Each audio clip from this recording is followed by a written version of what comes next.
meu nome é Cláudia, você está no canal Uma Deusa, Uma Louca, Uma Feiticeira. E hoje eu vou contar a história da Caça às Bruxas de Salem. Uma história cheia de mistérios e que vai te deixar arrepiado com os fatos bizarros e um final trágico. Uma história que até hoje afeta a cidade de Salem e vai fazer você refletir no final desse vídeo o que um sistema judiciário falho, com evidências muito questionáveis, pode fazer por uma sociedade. Bem-vindo ao especial de Halloween. Gente, logo de cara eu vou pedir para vocês se inscreverem aqui no canal, se vocês ainda não são inscritos. Deixa o seu like e comenta aqui embaixo o que vocês acham dessa história. No final vai ter umas teorias aí, eu quero que vocês coloquem o que vocês acham que é a mais possível, a que vocês não acreditam muito. E me ajuda no crescimento desse canal, compartilhando com todo mundo esse vídeo, com amigos, familiares, no grupo do WhatsApp. Me ajuda a crescer. E é isso, vamos começar a história. Bom, gente, antes da gente chegar em Salem, especificamente, eu preciso que você entenda que bruxaria é baseada no que eles chamam de folk magic. E folk magic, na tradução literal, é como se fosse uma magia popular. Tem dados aí que desde a pré-história as pessoas acreditavam que encantamentos e feitiços podiam fazer com que a sua terra fosse mais fértil, os seus animais não morressem, você pudesse prever o futuro e até mesmo prejudicar o seu inimigo. Então, quando que isso começa a se tornar uma coisa ruim, né? Uma bruxaria, algo que fosse das forças do mal? Eu preciso trazer você para o ano de 1490, a gente vai voltar o relógio, a gente vai lá para a Europa. 1490 na Europa, o clima era bem tenso, a igreja queria acabar com tudo que fosse ligado ao paganismo. E quando eu falo pagão, eu estou incluindo folk magic, porque isso não é cristão e eles não aceitavam. E quando eu falo apagar e destruir, acabar com isso, eu estou falando no sentido literal. É estimado que 50 mil pessoas foram executadas na Europa durante essa época, ou enforcadas ou queimadas. E isso não durou assim um final de semana não, gente. Foi mais de 150 anos. Então quando eu tô chegando lá, no começo de 1600, o mundo vai começar a passar por uma transformação e a gente vai começar a dar mais espaço para a ciência. Aí a gente pensa, agora vai, não é, minha gente? Mas não, porque os conservadores não gostaram muito disso. Aí eu vou te trazer para a Inglaterra. Na Inglaterra começou uma religião chamada de puritanismo. Esse nome é porque eles queriam purificar tudo que restou da Igreja Católica. Eles eram presbiterianos. E eles queriam que a Igreja da Inglaterra fizesse um monte de mudança.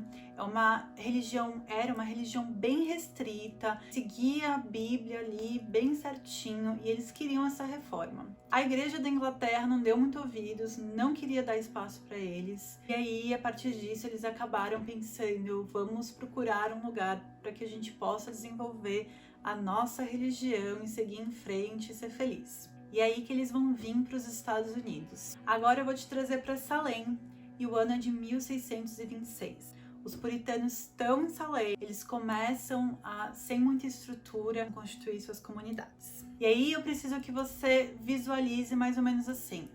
Existia Salem Town, que é a cidade de Salem, que é onde hoje é Salem. E existia Salem Village, que seria a vila ali de Salem. E hoje é a cidade de Denver. Não é Denver. A cidade de Salem era um lugar que era rico, que era perto do porto, que tinha as casas chique, tudo, pessoal chique, que tinha prefeitura. Era isso, a pracinha. Já a vila de Salem era a parte mais pobre, era onde tinha a parte mais rural. Naquela época, eles não tinham clima-tempo no celular para poder ver como que ia ser o clima aqui perto, aqui o que eles chamam de New England, que também inclui Boston. E o frio é muito severo, lá naquela época e até hoje, só que hoje a gente tem aquecedor, a gente consegue aí importar comida de outros lugares. E por que eu tô te falando isso? A vila de Salem estava passando por bastante dificuldade, a vida não era fácil. A preocupação com o clima, que não deixava você cultivar muitas coisas, tinham problemas de briga de terra, por dinheiro, as pessoas não tinham comida, assim, sabe, farta. O clima tava tenso. E aí tinha mais uma coisa. Quando os puritanos vieram pra cá, eles simplesmente chegaram e foram chegando, e tipo assim, a terra é minha e pronto, acabou. E aí o que acontece com os índios, não é mesmo? A gente já viu essa história em outros lugares. Os puritanos, eles escravizavam os índios. E além disso, eles falavam que os índios... Eles tinham essa figura do demônio, porque eles não seguiam a mesma religião e tal. Eu acho que, julgamento meu, era bem conveniente falar que eles eram essa força aí do mal. E aí, mais ou menos, em 1675, os índios vão atacar algumas vilas próximas, umas comunidades aí próximas a Salem, e o clima vai ficar bem tenso entre puritanos e índios. Em 1676, os índios atacam uma vila e eles colocam fogo em tudo, e aí nessa vila sobrevive uma mocinha chamada Mercy Lewis. Ela perde os pais, perde os irmãos, perde todo mundo, e ela vai buscar refúgio lá em Salem, na vila de Salem. E ela vai acabar trabalhando na casa dos Putnams. Guarda o nome da Mercy, guarda também esse nome, Putnams, que vai ser muito importante para o que vai acontecer em Salem mais pra frente. Então assim, gente, o clima em Salem não era legal, porque as pessoas estavam tretando com os índios, estavam tretando por terra, estavam tretando por tudo, a vida não estava fácil. E aí você pensa que eram pessoas muito devotas, eles não podiam muito questionar Deus, porque isso é pecado. Falar, mas por que Deus está fazendo isso comigo? Então o que eles tinham que fazer? Mudar de região, porque não dá para plantar num lugar que neva muito? Não, eles tinham que achar culpados. E o culpado era quem? O coisa ruim, Satanás. Eles pegaram esse deus pagão, que é metade homem, metade bode. Aí eles colocaram uma asa e eles falaram: esse daqui é o Satanás, gente. Esse Satanás, ele arruina tudo, ele acaba com tudo. Só que ele precisa de servos, né? Porque, tipo, ele sozinho não vai conseguir dar conta de fazer tanto mal assim pra todo mundo. Como é que isso funciona? Ele recruta uma galera aí, essas pessoas vão lá, assinam o livro da besta, tá? Vendem a sua alma pro coisa ruim, e aí o coisa ruim tem como se fosse um poder sobre o seu corpo, e ele consegue usar o seu corpo aí, a sua forma, digamos assim, para fazer o que quiser, para fazer mal, inclusive para importunar as crianças, porque bruxa, demônio não gostava muito de criança. Eu não julgo, mas isso é um pouco polêmico.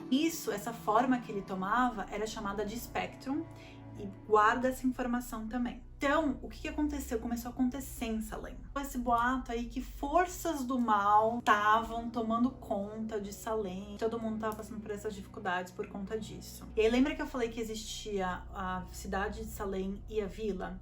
A vila, ela estava bem separada durante essa época. Porque o que aconteceu? O Putnam, o Thomas Putnam, lembra dessa família que eu falei, que vai ser muito importante? O Thomas Putnam é casada com a Anne Putnam, e eles têm uma filha chamada Anne Putnam também. E trabalha lá a Mercy Lewis, que veio refugiada de outra comunidade, de outro lugar, veio refugiada e estava morando na vila. Eles e mais vários apoiadores usavam essa teoria de que a vila estava sendo tomada por essas forças do mal para falar: a gente precisa de um ministro para a vila e a gente precisa se desvincular da cidade de Salem, e porque o ministro era um reverendo, era uma pessoa que tomava decisões baseadas na Bíblia. Só que muita gente da vila falava: não, você tá muito doido da cabeça. Ter um ministro significa a gente ter que pagar mais taxa, porque, né, você tem que pagar o salário do ministro. Lembra que eu falei que era muito frio? Inclusive as taxas, muitas das taxas eram pagas com madeira para você pôr na lareira para ficar quentinho. E aí as pessoas não queriam, porque elas já estavam passando por muita dificuldade. Ficou essa briga entre queremos um ministro, muita gente que apoiava os Putnams, e outra parte falando: não temos condições de ter um ministro, a gente não tem dinheiro para pagar o salário dessa pessoa. Mas como todo homem branco, hétero e teimoso, o Thomas Putnam falou: eu trouxe.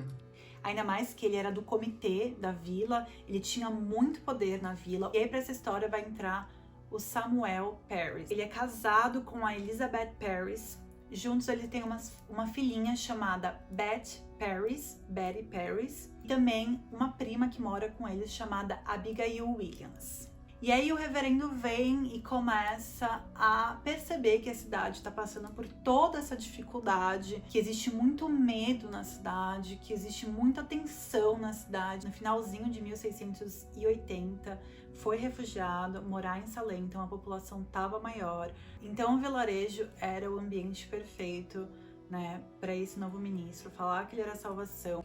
Eu serei o salvador deste lugar e deste vilarejo. Esse vilarejo precisa de mim, precisa que eu salve essa gente. Eu sou a voz de Deus. Então, só para fazer um parênteses, quando a gente tá falando bem no final de 1680, em Boston, tinha um ministro chamado Cotton Mather. E aí, o que aconteceu? Ele falou, assim, que ele teve a experiência com as 4 crianças e que essas crianças estavam sentindo uma dor e gritava incontrolável, e ele falou: Meu, isso daqui é força do demônio. Essas meninas estão muito, assim, piradas, força do demônio isso daí. E aí ele fez uma obra, escreveu sobre isso, e ele considerou que tinha uma mulher irlandesa que era culpada, que era a bruxa que estava fazendo isso com as crianças. Então, o seu espectro, ninguém conseguia ver, porque era o espectro, mas quem conseguia ver eram as crianças. E aí ele considerou que isso é uma super evidência para provar que uma pessoa é bruxa. E aí, essa mulher irlandesa não conseguia falar as palavras da Bíblia da maneira como esse reverendo, como ele queria. Então ele falou: essa mulher é do diabo, tá vendo? Ela não consegue repetir as palavras do Senhor. Então, assim, ó, acabou pra você, entendeu? Pra vocês entenderem, isso vai ter relevância lá um pouquinho mais pra frente, em Salem. Aí a gente agora vai pra 1692, no começo de 1692. Mais ou menos entre janeiro e fevereiro, 4 meninas começaram a ter espasmos musculares, se contorcer, começar a gritar, falar que tinha sensação de alguma coisa tá meio que passando por elas, que estavam picando. Essas meninas estavam tendo alucinação. Foi chamado um médico para olhar para essas crianças e falar: gente, o que essas meninas têm, né? O que tá acontecendo? Aí o médico foi lá, olhou e falou: bom, eu não sei o que tá acontecendo, aparentemente não tá acontecendo nada. Aí ele olhou de novo para elas e falou: Demônio. obra do Satanás. E aí, gente, era um ambiente muito rígido. Então você ser do demônio, Satanás, não era muito bacana. E o que aconteceu? Começaram a pressionar essas meninas, que eram crianças. Como assim? O que tá acontecendo? Pressionar e pressionar e pressionar. E aí essas meninas falaram: A gente tá sendo atacada por bruxas. E aí todo mundo: Todo mundo falou, meu, ficou doido, né? Aí o que aconteceu? Essas meninas foram super pressionadas a falar: quero saber o nome. Qual era o nome dessas bruxas? E aí elas vieram com 3 nomes. Mas eu preciso te contar quem são essas meninas. Você já ouviu o nome delas. Vai ser a Betty Paris, vai ser a Abigail Williams, vai ser a Anna Putnam e vai ser a Mercy Lewis. Essas 4. A filha e a sobrinha do reverendo, do Samuel Paris, que ia salvar a cidade. E as outras 2 relacionadas aos Putnams. Só jogando informação, né? Tire suas conclusões. Mas essas meninas foram lá e falaram 3 nomes de bruxas que estavam atacando e perturbando e enlouquecendo elas. O primeiro nome vai ser Tituba. A Tituba era a mulher escravizada na casa de quem, gente? Do Samuel Paris. Os historiadores acreditam que ela era de Barbados, mas não se sabe ao certo porque não tem o nome completo dela. A outra pessoa que elas indicaram foi a Sarah Good. A Sarah Good era uma mulher bem pobre, estava grávida e tinha uma criança também bem novinha com ela. Uma outra mulher, o nome dela era Sarah Osborne. As pessoas comentavam bastante porque ela não ia com tanta frequência para a igreja, e também porque ela tinha umas tretas assim meio estranha com os Putnams. E aí, gente, a gente tá falando de 3 pessoas que eram consideradas outsiders. Então, assim, quase como se fossem intrusas, sabe? E aí as pessoas acreditavam, meu, é bruxa mesmo. E ser bruxa é contra a lei, e a punição era a morte. E aí, gente, daqui pra frente é só pra trás. Porque daqui pra frente o negócio vai ficar assim, cada vez mais absurdo. As mulheres vão pra cadeia, né? Lá janeiro, fevereiro, mais ou menos, de 1692, que é quando começa tudo isso. Quando você ia ser julgado, né? Quando você passava pelo procedimento pra te julgarem se você era bruxo ou não, as pessoas iam lá e perguntavam se você era culpado ou inocente. Aí, por exemplo, imagina que você é inocente. Só você falava assim. Sou inocente. Aí o que acontecia? A pessoa falava. Ela tá mentindo, é culpada. E aí não tinha investigação nenhuma sobre a sua vida, sabe? Nenhuma. Era assim, você é culpada. Se você perguntasse, você é culpada ou inocente? Aí você falava. Sou culpada. Aí o que acontecia? Você podia se arrepender, prometer que nunca mais ia fazer isso. Talvez você tivesse uma chance lá da igreja te perdoar. E aí, o que acontece? E a igreja queria mais fazer pressão e contar quem eram essas bruxas que estavam causando esse caos todo, essa dificuldade toda que a comunidade estava passando. A Sarah Osborne e a Sarah Good se declararam inocentes. Quando chegou na Tituba, pensa, ela era uma mulher escravizada que já devia ter apanhado horrores, era da casa do reverendo, e aí quando pressionaram ela falou, quer saber o quê? Sou culpada. Sou culpada e assinei o livro da besta. Aí todo mundo... E digo mais, a Sarah Osborne e a Sarah Good tava lá mesmo. Tava lá, o nome delas tava lá. E outra, eu vi um monte de nome lá, um monte de gente do vilarejo aqui, ó. Tá lá. Um monte, tá assim, ó. Isso tirou o foco dela e foi um prato cheio pro reverendo Samuel Parris. E aí, e pras meninas, que de 4 viraram 12, eram 12 meninas tendo alucinação e se debatendo e gritando, e aí elas eram pressionadas a cada vez mais falar nomes e nomes e nomes. Eles começaram a acusar geral, e assim, a cadeia tava com mais de 100 pessoas. E aí, o sistema judiciário ali, que era baseado nas leis de Deus, estava muito sobrecarregado. Em maio de 1692, vai ser instaurado uma corte especial para julgar os casos de bruxaria de Salem. Então, o que acontece? O governador de Massachusetts, ele decide que ele vai instaurar uma corte. Ele não quer se envolver muito, mas ele fala assim, no começo a ideia meio que é dele. Fala, bruxaria não pode ter bruxaria no estado de Massachusetts. Vamos acabar com isso. E ele vai lá, pega um reverendo e fala, ó, você é responsável, ele monta essa corte aí. Aí, uma das acusadas, o nome dela é Bridget Bishop, ela era considerada outsider também. Quando ela foi a julgamento, as pessoas já consideravam ela bruxa antes. Eu acho que de todas elas, né, a gente tem essa ideia de que o acontecimento das bruxas em Salem eram pessoas que a gente tem essa imagem das mulheres no campo e fazendo chazinho e erva, e não foi tanto pelo que eu li a história de Salem. Na verdade, muita gente da vila ali que trabalhava e fazia tal foi acusada.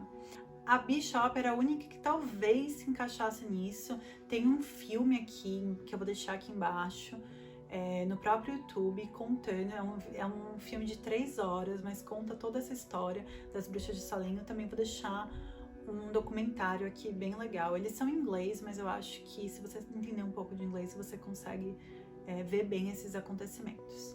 A Bridget Bishop, ela se declara inocente, porque mesmo ela sendo uma outsider, ela fala, eu não pratico bruxaria, vocês estão errados. E aí, o que acontece? Um dos caras que vai ser testemunha no dia do julgamento dela, ele fala... Essa mulher é bruxa sim, porque um dia eu tava dormindo lá com minha esposa e essa mulher, o espectro dessa mulher, veio até mim e subiu em cima de mim. Eu fico imaginando que eu acho que era isso que ele queria, né? Mas enfim. E aí, eu vou falar pra vocês que essa questão do espectro, que eu expliquei pra vocês, vai ser a evidência que vai julgar os casos. Então, se as meninas, essas 12 meninas que estão alucinando, que estão tendo todos os sintomas, se elas veem um espectro e falam, ó, você, sei lá, você tá fazendo isso, pronto. Não tinha o que você falar. Você falava, eu sou inocente, você não tinha direito à defesa, não tinha um advogado ali, alguém pra te ajudar a te defender, não tinha uma investigação na sua vida, não tinha nada. Era só, ó, o espectro não existe, aí você fala inocente, mentiu, culpada, forca, Aí se você fala culpada, talvez, se você começar a me dar mais nomes, né? Eu chamo isso quase de uma delação premiada, que a galera vai dando mais nomes e a igreja vai prendendo todo mundo que é bruxo. A Bridget, ela vai ser a primeira a ser enforcada. Acaba que não só as pessoas que são consideradas intrusas ou que não seguem tanto à risca o puritanismo começam a ser acusadas. A gente vai ter um outro nome, que é o George Burroughs. Ele foi ministro em 1680, 1683, se eu não me engano. Ele era formado em Harvard, era uma pessoa super respeitada e ele foi acusado. E aqui só uma curiosidade, ele tinha várias tretas com os Putnams. Ele tinha uma pele um pouco mais escura e a Mercy Lewis, ela fala que ele tem essa força aí demoníaca, que ele é demoníaco, porque ele tem a pele mais escura. Inclusive chamando ele de Little Black Minister. E um fato curioso é que o George, no dia da sua execução, ele começou a falar uma passagem da Bíblia antes de ser enforcado. Nesse momento, como várias pessoas que foram acusadas não eram outsiders, muita gente estava na cadeia. Nesse momento, no dia da execução, as pessoas começaram a gritar e falar: não, ele é inocente, se ele está falando a Bíblia. E porque era um argumento do Cotton, né? E aí eles decidiram que não, que ele estava iludindo as pessoas, que aquilo ali era a voz do demônio, mas as pessoas falam, mas o demônio não consegue falar a Bíblia. E aí ficou nesse impasse e mesmo assim eles executaram o George. Dos mais de 200 acusados, 181 acusações vieram da família ou das pessoas relacionadas aos Putnams. As pessoas começaram... E aí, além disso, a gente tem um outro nome, que é a Martha Corey. Ela era também uma mulher super devota, ela ia muito para a igreja, junto com seu marido, o Gillis.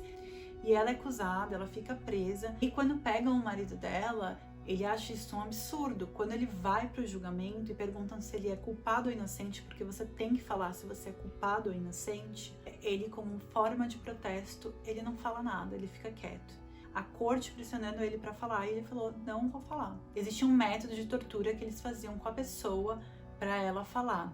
Então eles deitaram o Gillis, colocaram um pedaço de madeira em cima dele e foram colocando pedras pesadas e perguntando se ele era culpado ou inocente.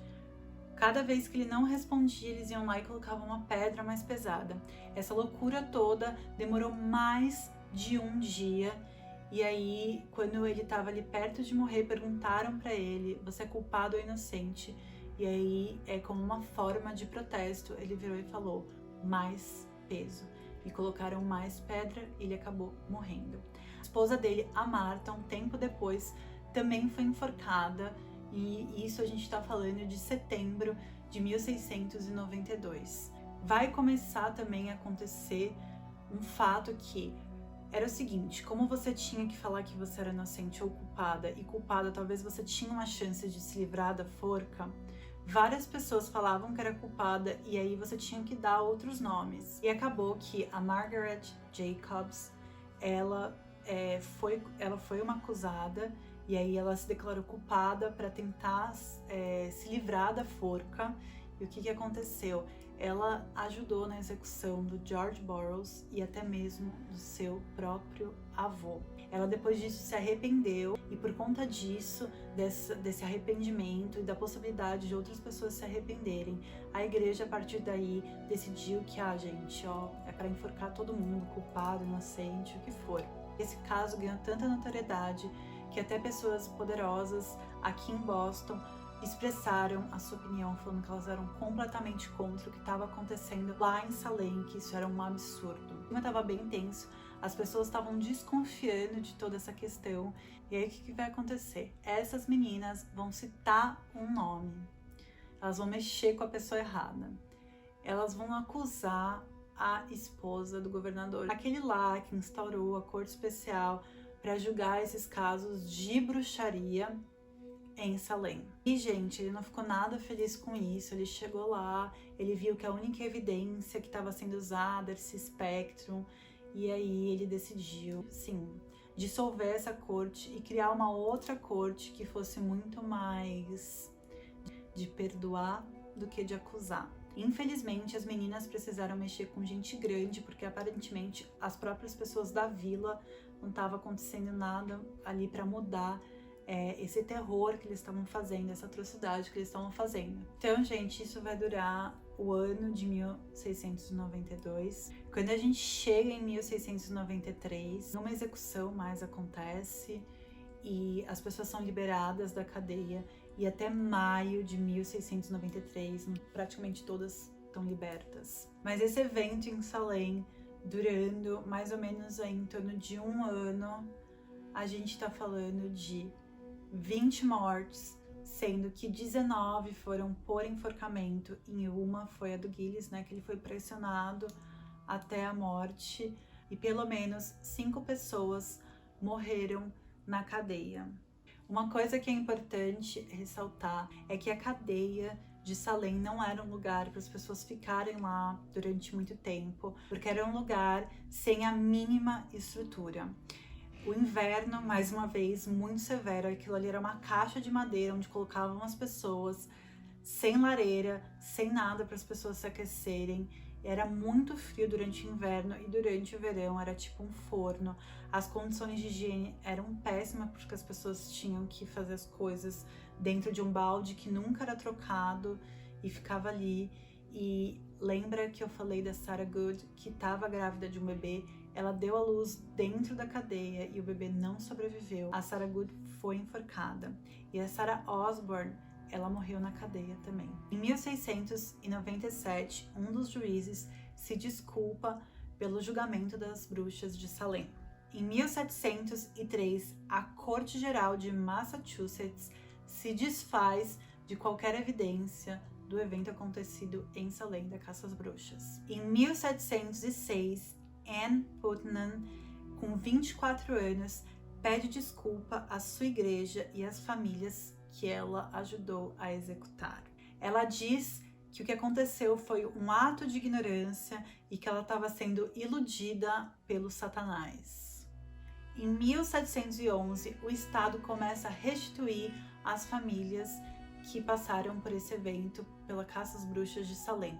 O curioso é que tinha um xerife da época da caça às bruxas de Salem que fez muito dinheiro com todas essas acusações. As pessoas iam para a cadeia, e detalhe, quando você ia para a cadeia, para você comer, para você dormir, você tinha que pagar.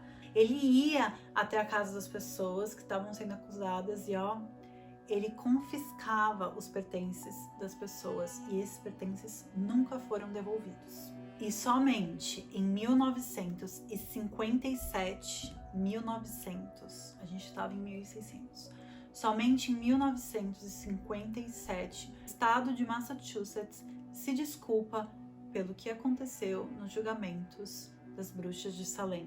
Em 1992, 300 anos após esse evento trágico que aconteceu em Salem, um sobrevivente do Holocausto, ele cria um memorial para as pessoas que foram executadas durante essa época. Esse memorial não é um lugar que as pessoas estão enterradas, porque de tudo elas eram consideradas bruxas e elas não podiam, elas e eles, né, não podiam ser enterrados no cemitério, não podiam ter um enterro. Existe até um cemitério em Salem que é bem famoso, mas nenhum dos corpos que foram executados estão lá. E no dia da inauguração do memorial, o sobrevivente do Holocausto vai dizer: se eu não posso parar o ódio em todo mundo, em todas as pessoas, eu posso parar em um lugar dentro de mim.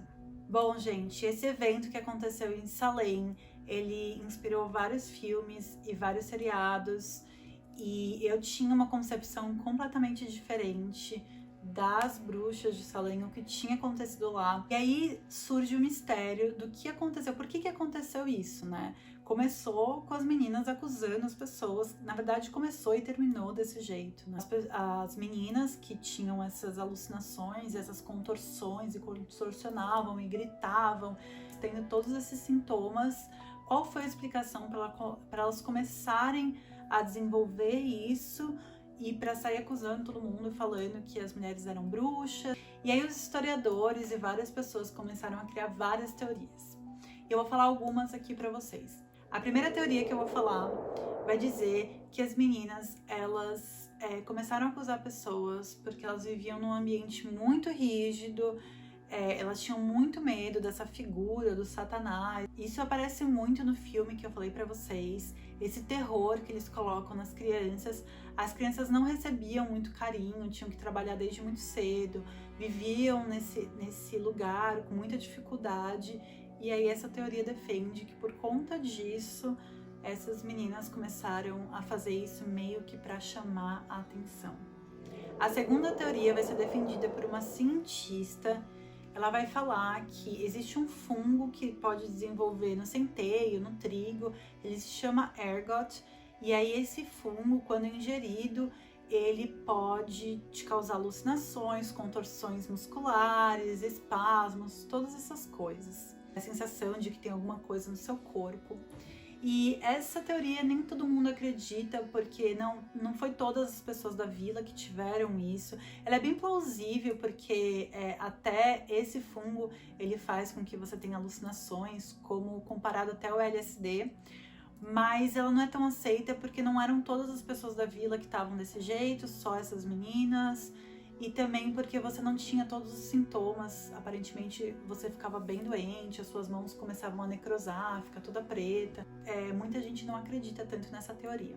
A gente vai ter a teoria número 3, que é de uma estudante de Harvard, e ela vai falar assim que foi um fator econômico. Então nessa época, durante aí 1680 até 1700, começo de 1700, a vida era muito difícil, tinha essa questão do gelo, a era do gelo, né? Eles tinham muita dificuldade e aí, por uma questão econômica, eles tinham que achar culpados, então meio que as famílias ficavam uma culpando a outra por esses acontecimentos. A teoria número 4 vai defender que isso aconteceu, que foi a época da histeria aí, da qual as pessoas estavam acusando todo mundo e as pessoas estavam delirando, meio que assim, acho que numa questão mais psicológica da coisa. E aí começou essa compulsão por acusar as pessoas, por essa paranoia de que existia esse demônio que estava destruindo tudo que estava acontecendo.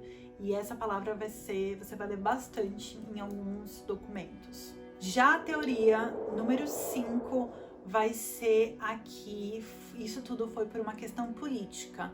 Lembra que eu falei pra vocês que existia essa divisão entre a vila, e aí vai defender que o Samuel Parris, ele meio que criou isso, porque ele fez com que a Tituba, a mulher que era escravizada, que ficava lá na casa dele, confessasse e falasse que ela era bruxa, para ele ganhar notoriedade e para ele conseguir salvar a vila de Salem e do mal que existia ali. E particularmente essa é uma das teorias para mim mais forte, a que eu mais acredito. Bom, gente, essa foi a história. Quebrou vários mal-entendidos do que eu achava que tinha acontecido em Salem. Eu já fui lá, como eu falei, existe muito museu, existe muito esse trabalho de memória. Eu acho extremamente importante, porque apesar dessas teorias, até hoje isso é um mistério, não se sabe o que aconteceu com essas meninas ou por que elas começaram a agir dessa maneira.